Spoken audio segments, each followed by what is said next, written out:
아멘. 우리 이 시간 우리 김지훈 집사님 기도해 주시겠습니다. 괜찮으세요?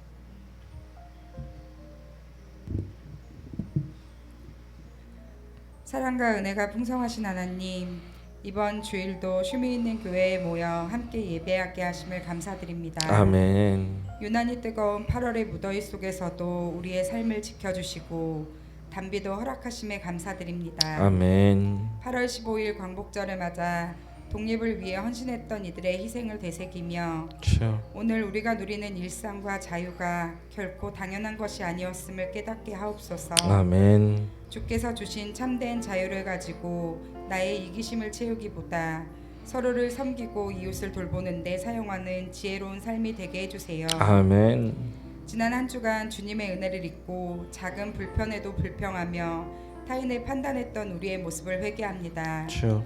말씀을 통해 생각이 새로워지고 기도를 통해 마음이 단단해지는 시간이 되게 해주세요. 아멘.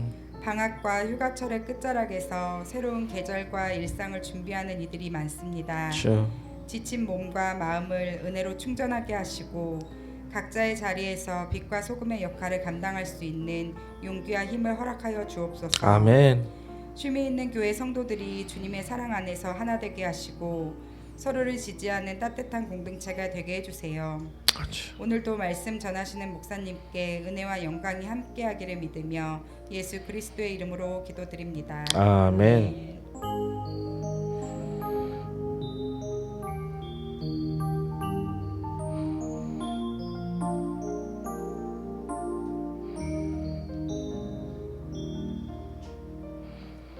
오늘 성경 말씀은 갈라디아서 5장 1절에서 보겠습니다. 갈라디아서 5장 1절입니다. 찾으셨으면 우리 한 목소리로 읽어보겠습니다. 시작. 그리스도께서 우리를 자유롭게 하려고 자유를 주셨으니 그러므로 굳건하게 서서 다시는 종의 멍에를 매지 말라. 아멘. 이번 한 주도 강건하셨습니까? 그렇게 무덥고 끝날 것 같지도 않은 더위가 조금씩 물러가는 느낌이 듭니다. 그죠? 추운 거는 동장군이라고 하는데 더운 걸 뭐라고 합니까? 뭐라고요? 하장군이라고요? 서장군 아닙니까? 차라리 폭장군. 하여튼 어마어마한 그 더운 게 아니죠. 그냥 뜨거운 거죠. 타 죽을 것 같은 그런 고통이 있는 여름이었던 것 같습니다. 그리고 되게 습했고요. 지금 사실은 오늘 광복절 기념으로 해서 이제 저희가 미리 광고하고 이러진 않습니다만은 절기를 좀 쫓아가고 있는 중인데 이 광복절 얘기하기 전에 정말 많은 기후적인 변화가 일어나고 있음을 우리가 좀 인지를 해야 될 것 같습니다. 일본에서는 그 나리타, 도쿄 옆에 나리타거든요. 나리타현에 정말 뭐 3개월이라 그랬나 3년이라 그랬나 그렇게 내릴 비가 한꺼번에 내려가지고 수많은 사람들이 죽고 그런 상황들이 또 일어나기도 하고, 지구 반대편에서는 물이 말라가지고요. 지금 본의 아니게 고고학 하시는 분들이 너무 흥분하고 있다고 합니다. 강바닥에서 웬만한 게 지금 다 나온대요.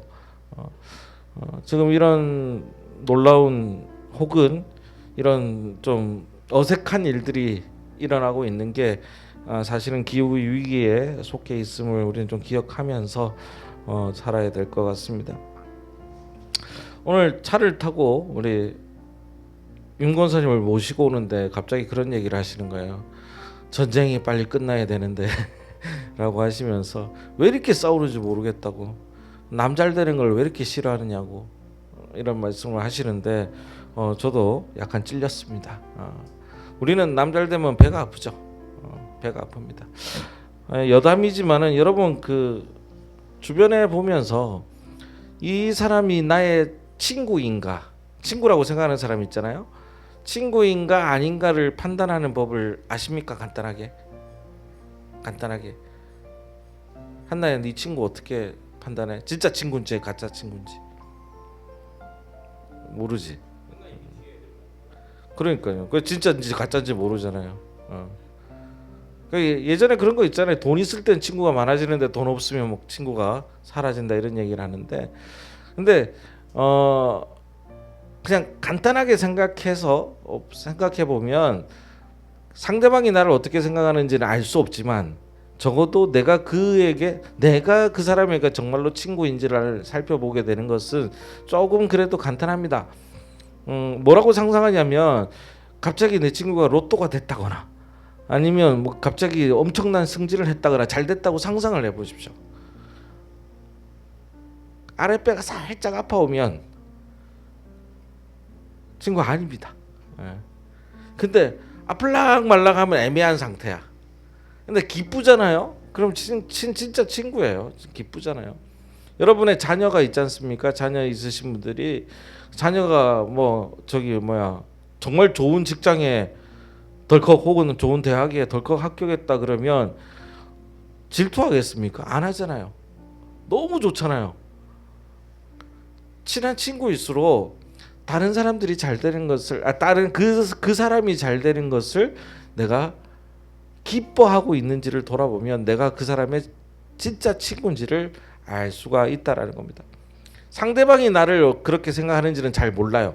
그건 할 수 없지만 적어도 내가 다른 이에게 정말 친구인가? 잘 됐다고 하면 너무 좋겠는가? 자, 여러분 테스트 한번 하겠습니다. 제가 로또를 샀는데 한 5억에 당첨됐습니다. 어떠세요? 하나님이 드디어 뭘요? 사람 하나 살렸다. 어떠세요? 그냥 그래 뭐 상관없어 이러면 안 된다는 걸 함께 기뻐해 줘야 되는데 사람은 그게 참 안 된다는 얘기를 저는 드리고 싶은 겁니다. 그 욕심 때문에 80년이 넘은 81주년인가 그렇죠? 우리가 아니죠. 그 옆 동네 사는 일본이 우리나라를 쳐들어와서 그리고 저기 대동아 공영권을 주장하면서 어디까지 갑니까? 중국까지. 그리고 중국을 넘어서 어디로? 유럽으로 진출을 꿈꿨던 나라가 있었으니 그게 바로 일본이었죠. 다른 사람들은 어떻게 상관하지 않는 잘 되는 게 배 아팠던 뭐 그런 모습이라고도 볼 수 있었을 것 같습니다. 36년이라는 긴 세월 동안에 이 한반도는 일제 강점기죠. 강점기. 요즘에는 이제 여러 가지 단어도 조심해야 될 것 같아요. 우리 때는 뭐라고 했냐면 일제 시대라 그랬어요. 일제 시대라 그랬는데 이제는 일제 강점기라는 말이 맞다고 합니다. 무슨 차이인가 했더니 일제 시대는 그냥 어쩔 수 없는 일본에 있는 시대다라는 거고 강점기는 일본이 강제로 점령한 시기다 해서 좀 의미가 다른가 봐요. 아무튼 이 긴 세월 동안 정말 한반도는 소망의 빛이 보이지 않았던 그런 거대한 절망의 무덤 같았습니다. 그래서 우리의 정신을 말살하기 위해서 많은 일을 했죠. 창씨의 명도하고 그리고 우리의 말과 글을 못 쓰게도 하고 우리의 금수강산에다가 말뚝을 박기도 하고 그 다음에 젊은 사람들 다 끌고 가서 노역을 시키기도 하고 젊은 여자들은 위안부로 삼기도 하고 뭐 이런 그런 흑암의 시절이었던 것이죠.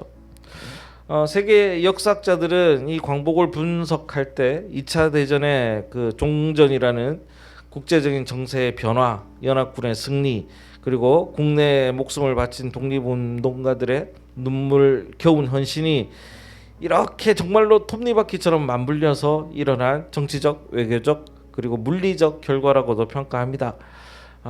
맞죠? 여러 가지 일들이 다 섞여 있으니까 한쪽만 의미가 있는 게 아니에요. 저기 뭐 미국이 그 원자폭탄 터뜨리지 않았으면 우리가 어떻게 이겼겠냐 뭐 이렇게 얘기하시는 분들도 있는데 그렇게 볼 수 있는 문제는 아닌 거죠. 모든 정세가 맞아 떨어진 것입니다. 그렇기 때문에 우리의 독립과 그리고 가문과 목숨을 아낌없이 바친 독립을 위해서 바친 그런 선조들의 숭고한 희생을 우리는 잊어서는 안 될 것입니다. 그리고 후대에 이 땅이 마땅히 가르쳐야 되겠죠. 기독교도 이 독립에 있어서 양면성을 갖고 있어요.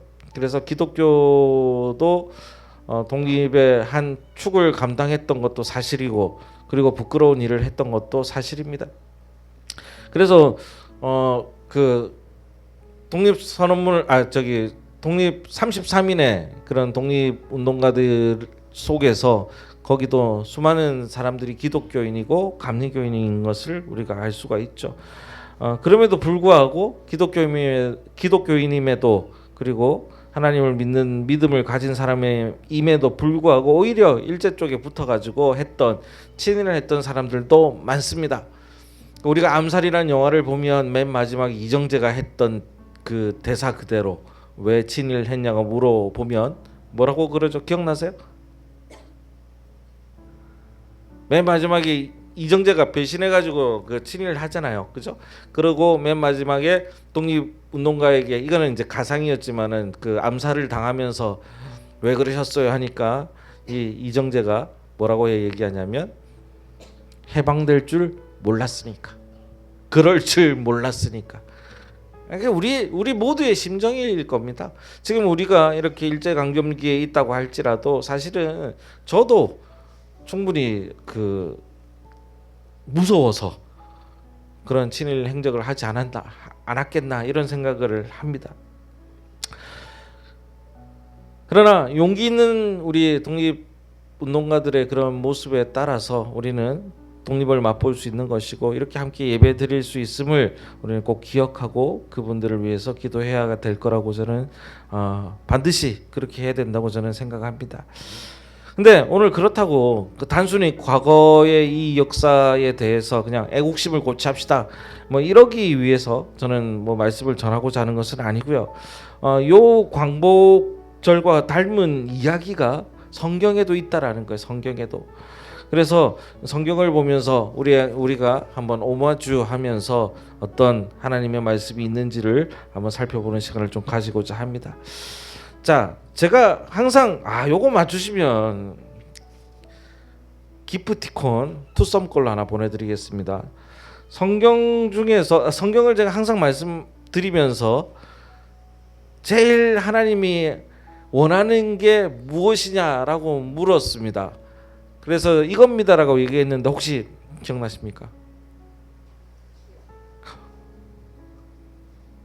강해요, 드시는 거에.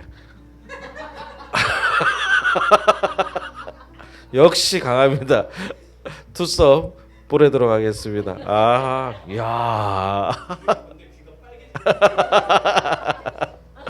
이야, 역시 너무 뿌듯합니다. 기억하고 계셔가지고 좀 시키시길 바라고 얼굴은. 예.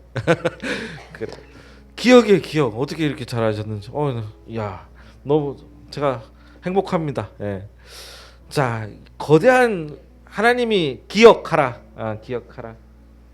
혹시 이거 보고 하신 건가요? 아니죠. 알겠습니다. 예.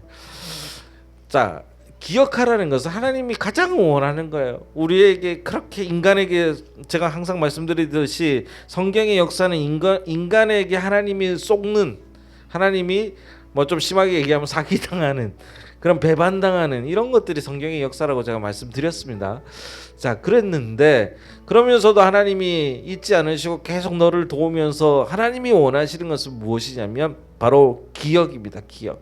신약과 구약을 관통해서 너희는 하나님을 기억하라는 거예요. 그래서 신명기에서 하나님은 이스라엘 백성에게 못이 박히도록 얘기합니다. 뭐라고 얘기하냐면 너는 기억하라. 애굽 땅에서 종이 되었나니 너의 하나님 여호와가 강한 손과 팔로 너를 거기서 인도해냈다 라고 계속 얘기하는 거예요. 우리로 치면 저번에 말씀드린 말씀의 제목처럼 생색이라고 표현할 수도 있겠지만 그 생색의 의미를 조금 빼고 얘기하자면 기억인 겁니다. 기억. 하나님이 가장 원하시는 것은 하나님이 내가 너를 사랑하고 있다라는 것을 기억하기를 바라고 너의 도움이 된다는 것을 기억하기를 바라는 거예요. 성경은요 완전히 이스라엘 민족의 편에서 쓰여진 편파적인 역사입니다. 여러분들 공정한 역사는 아니에요. 그건 알고 계셔야 됩니다. 그 얘기는 뭐냐면 이 역사가 잘못됐다 뭐 이 얘기를 하고 싶은 게 아니라 이 성경은 뭐냐면 하나님을 향한 이스라엘 민족 사람들의 고백이 담긴 글들이라는 거예요. 이게 되게 중요한 거예요. 무슨 일이 있을지라도 하나님은 나를 이렇게 해주셨다라는 것을 하나님 앞에 고백하는 게 이 성경의 모습이라는 겁니다. 그래서 성경을 연구하고 성경을 생각하는 게 필요한 게 뭐냐면, 이것은 이스라엘 사람들의 기억이기 때문에 실제로 하나님이 이스라엘 사람들에게 좀 더 공평하게, 좀 더 인류에게 하고 싶은 말은 무엇인가를 공부하고 고민하는 게 하나의 신학의 모습인 거죠. 그래서 중요해요. 하나님의 뜻을 보는 것이. 정말로 사람은요, 개인적입니다. 한 일을 겪고 나서도 우리는 개인적일 수밖에 없다라는 것을 인정해야 돼요. 내 쪽에서 생각해야 된다라는 겁니다. 오늘 그런 입장에서 저는 기독교인의 입장에서 얘기해보고 싶은 이 광복의 의미를 좀 가지고 온 겁니다. 하나님께서 과거에 이스라엘 민족의 그 고통스러웠던 종살이의 기억과 그 구원의 사건을 잊지 말라고 하나님은 얘기해 주시고 계시는데, 신앙을 누리는 지금 우리는 깨닫지 못하고 있다라는 얘기를 하고 있는 거예요. 자, 그래서 여러분들 생각해 봅시다. 여러분들 한번 기억해 보세요. 뭐 그때 안 계셨던 분들도 계시지만 정말 힘들었을 때 내가 이것만 좀 하나님 들어줬으면 좋겠다고 생각했던 것들이 있잖아요. 이것만 좀 지나갔으면 좋겠다라고 생각하는 것들이 있잖아요. 그거 어떻게 됐습니까? 지나갔잖아요. 해결된 것도 있잖아요. 들어주신 것도 있잖아요. 아직 안 들어주신 것도 있을지 몰라도 그때마다 이거 하나님이 해주셨다라고 기억하십니까? 잊어먹잖아요. 하나님은 뭐 할 수밖에 없냐? 섭섭할 수밖에 없는 거예요. 하나님은 섭섭할 수밖에 없는 거예요. 우리가 그렇게 하나님 이것만 들어주시면 너무 감사하겠습니다. 하나님한테 그냥 툭 던진 거, 하나님 요거 들어주시면 좀 좋겠는데 했던 거, 그런 것까지 다 들어주신 것도 있잖아요. 문제는 그걸 기억하느냐라는 거예요. 우리 대한민국의 교회사 역시 이 기억의 신앙 위에 사실은요, 피로 쓰여진 역사가 있습니다. 일제 강점기 말에 한국 교회는 정말로 엄혹한 영적인 시험대에 서 있을 때도 있었습니다. 일제의 천황은요, 일제 천황은 뭘 상징하는 거예요?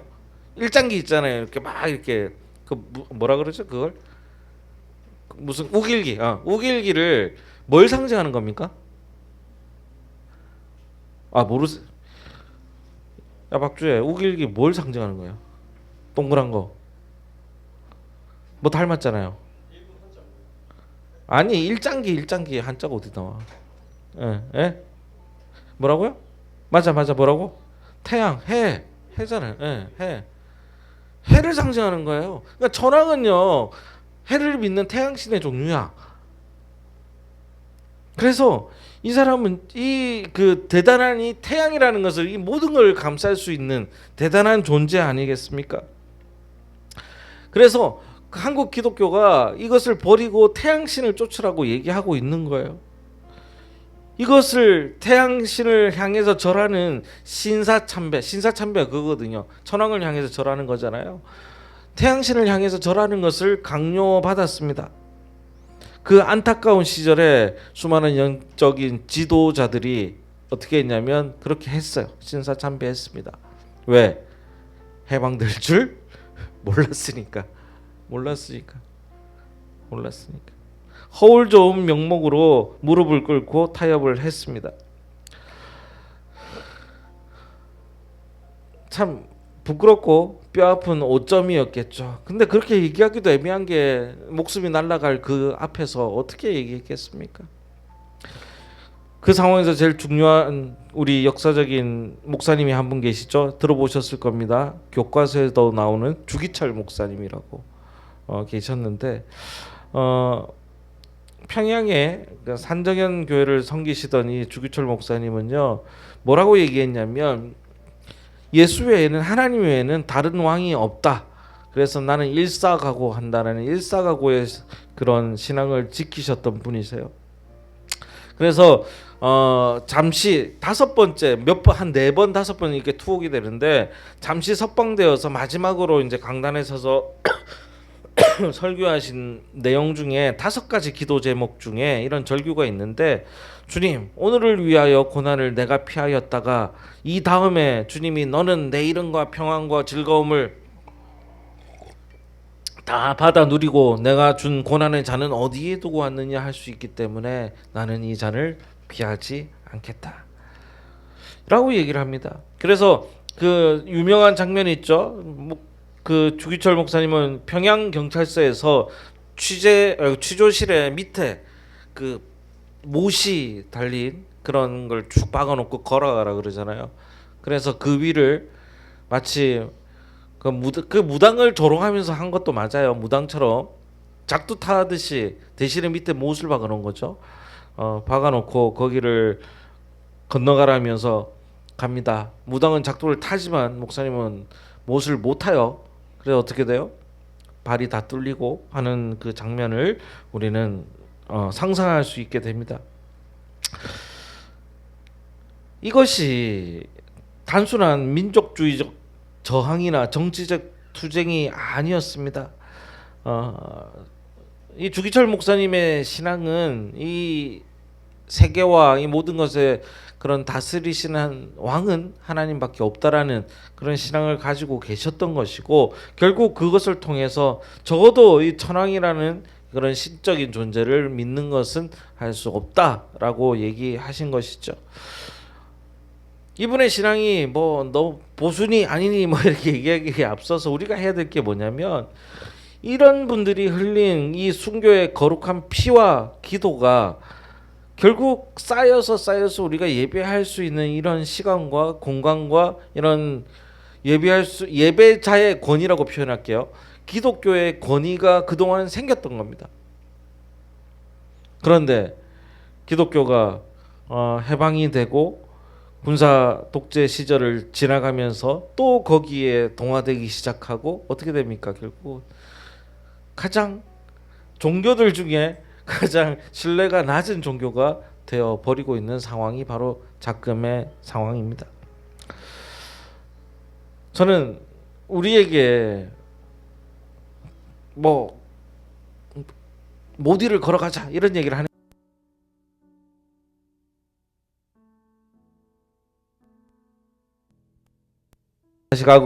마식하고 있네요. 무리를 걸어가자 이런 얘기를 하는 것이 아니라 우리가 정말 우리의 신앙의 그런 기조를 마음속에 두고 있는지를 좀 돌아보자라고 얘기하는 겁니다. 그래서 우리 한 발자국만 더 들어가 보면 신학적인 맥락으로 좀 들어가 보자라는 거예요. 이 얘기가 이스라엘 민족이 노예로 있다가 해방이라는 출애굽 사건이 그거잖아요. 해방이라는 놀라운 일을 맞이합니다. 모세가 가서 끌고 나오잖아요. 그러면서 나오면서 이스라엘 백성들에게 하나님은 자유를 허락하셨는데, 실제로 이스라엘 백성들을 뭐라고 생각했냐면, 왜 먹을 것도 없고 잘 것도 없고 추운 이곳에 우리를 인도에 냈냐, 차라리 노예로 사는 게 나을 뻔했다 라고 얘기합니다. 자유의 가치를 모르는 거죠.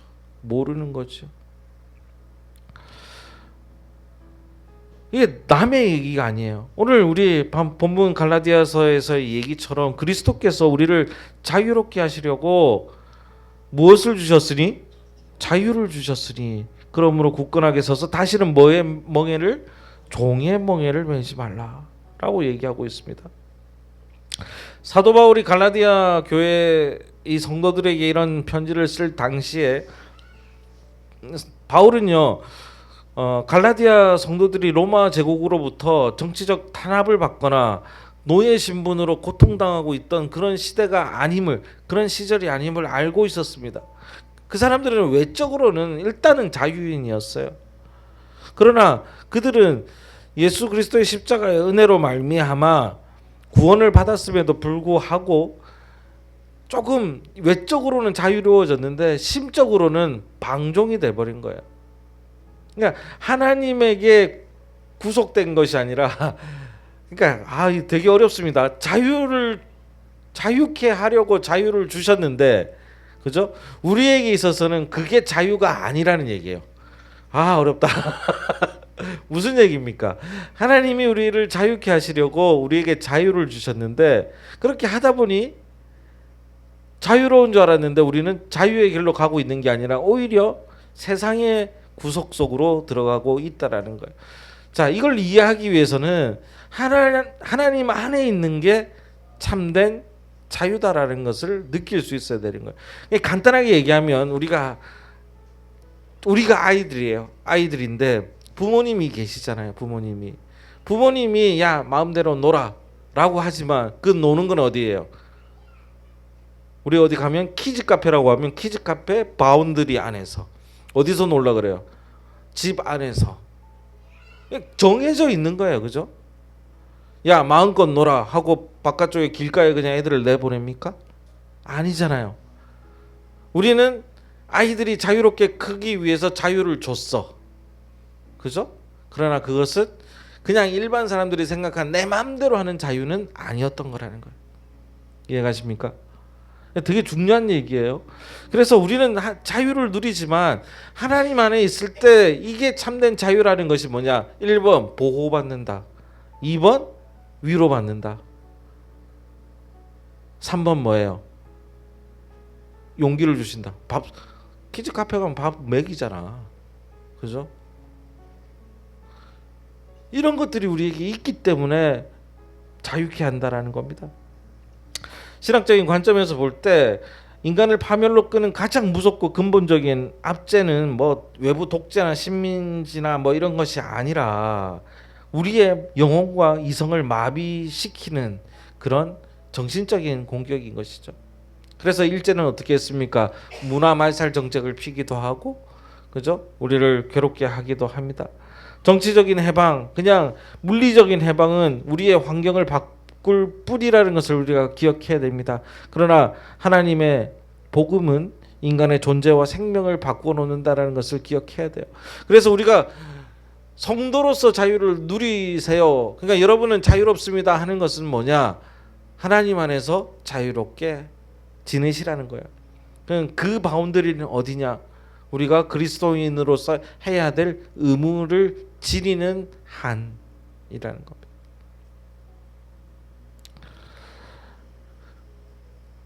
남아프리카 공화국의 그 인종차별 정책인 아르파트헤이트의 정면으로 싸우다가 27년을 갇혀 있었던 사람이 있습니다. 그 유명한 넬슨 만델라 대통령이죠. 이 사람에게 진정한 해방이 이제 이 사람을 통해서 보면 무엇인지를 깨닫게 해요. 마침내 1990년도에 교도소 정문을 걸어오는 역사적인 순간이 막 보도된 적이 있죠.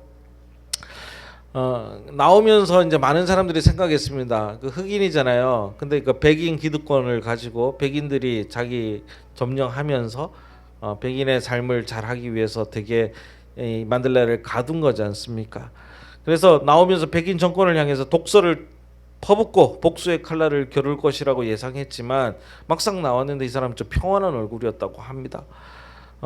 훗날 그의 자서전에 뭐라고 썼냐면 내가 감옥에 27년간 있던 정문을 걸어 나가면서 백인들을 향한 증오와 분노, 원망을 품고 나간다면 내 영혼은 아직도 그 방 안에 있는 감옥 안에 있는 것밖에 안 될 것이다 라고 얘기하고 용서하자가 아니에요. 그 모든 것을 넘어서는 마음을 가지겠다라는 거예요. 그리고 그리스도의 마음으로 이 사람들을 나는 일단 용서하겠다라는 얘기를 합니다. 그렇게 적혀 있다고 합니다. 그러면서 남아공 자체가 피해 보복이라는 그 비극으로 엮이지 않았습니다. 그나마 다행이죠. 근데 문제는 이분의 마음도 이 사람들을 용서할 수는 있어도 그들의 죄값과 그들의 잘못한 것들은 분명히 했어야 되는데 그 당시에 분명히 하지 않았어요. 지금의 남아공은 어떠냐? 아직까지 무섭습니다. 나뉘어서. 왜? 청산하지 않았기 때문에. 청산하지 않았기 때문에. 81년 전 일제의 압제에서 벗어난 역사적 광복은 너무나 소중하지만 우리도 마찬가지로 그들을 진일 세력들을 청산하지 않았어요. 우리는 그분들을 용서할 수 있습니다. 그리스도의 사랑으로. 그러나 그분들이 잘못했던 것과 그 다음에 그 때문에 피해받았던 많은 고통의 사람들의 손을 그 사람들은 사죄하고 엎드려서 반성해야 되는 거예요. 그걸 뭐라고 하냐? 청산이라고 해요. 청산. 그런 것들을 청산해야 된다라는 거예요. 하지 않고 그냥 그냥 뭐 좋은 게 좋은 거지 하니까 지금 이 사회도 이렇게 나눠져 있는 것을 보게 됩니다. 자, 저는 우리 오늘 광복절 기념 주일을 맞아서 저희는 이 모든 청산이나 이런 마음들은 우리 마음에 있더라고 할지라도 우리가 먼저 주장해야 될 것은 뭐냐면 그리스도인의 마음이에요. 마음. 그 마음은 뭐냐? 하나님께서 주신 우리 이 소중한 우리의 입장으로 바라볼 때 우리가 예배드릴 수 있게 되고 우리가 하나님 앞에 자유롭게 이렇게 와서 하나님을 찾을 수 있게 한 이 광복의 역사를 만들어준 우리 선조들과 하나님께 먼저 감사하고 그래서 우리는 사랑의 마음으로 살아가는 것이 바로 우리의 모습인 겁니다. 그렇게 우리는 광복이 되었습니다. 그러나 오늘날 수많은 현대인들이 외형적으로는 자유를 말하지만 사실은 또 노예가 됐어요. 뭡니까? 물질과 돈의 노예가 되어버렸습니다. 그리고 쾌락과 좋은 것들이라고 하는 것에 종이 되어서 다시 신음하고 있습니다. 우리의 물리적인 장소는 해방되고 광복되었을지 모르나 우리의 영혼조차도 영혼이 갇혀 있다면 그것은 진정한 광복은 아닐 거라고 생각합니다. 미래를 위해서 우리의 삶을 위해서 저는 우리의 마음을 또 얽매이고 있는 노예 생활을 하고 있는 아니면 강점당한 뭔가가 있다면 여러분들은 이 광복절을 맞아서 또 하나하나 마음의 것들이 광복되는 역사가 일어나시기를 바랍니다. 그게 바로 신앙의 광복이에요. 그건 어디서부터 출발합니까? 기억의 신앙. 기억의 신앙. 하나님을 기억하시기 바랍니다. 사랑하는 우리 성도 여러분, 인간의 소망이 다 끊어지고 칠흑 같은 어둠만 가득했던 이 민족의 역사 속에서도 우리는 하나님의 도우심이 있었다는 것을 고백하는 게 그리스도인들의 모습입니다.